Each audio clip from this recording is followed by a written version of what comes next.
A4C all for Christ. యెహోవా నీతిమంతుడు, ఆయన నీతిని ప్రేమించేవాడు. యథార్థవంతులు ఆయన ముఖదర్శనము చేసెదరు.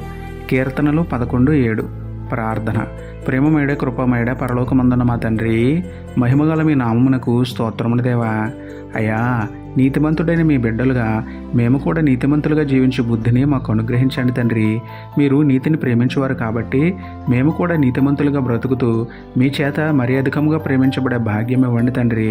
ప్రభువా, ఈ లోకంలో అన్యాయము, అక్రమము, అబద్ధము, ఆకర్షణ వంటి ప్రతి విధమైన పాపమునకు దూరంగా ఉంటూ యథార్థంగా జీవిస్తూ మీ ముఖదర్శన భాగ్యాన్ని పొందే గొప్ప ధన్యత అనుగ్రహించమని వేడుకుంటూ, నీతిమంతుడును నీతి సూర్యుడును మా పాపములు కడిగి మమ్మల్ని నీతిమంతులుగా మార్చే దేవుడును ఆయన మీకే స్తుతులు చెల్లించుకుంటూ, నమ్ముటని వలననైతే నమ్మువానికి సమస్తమును సాధ్యమే అన్న విశ్వాసంతో యేసయ్య పరిశుద్ధ నామములో ప్రార్థించి పొందుకున్నాము పరమ తండ్రి.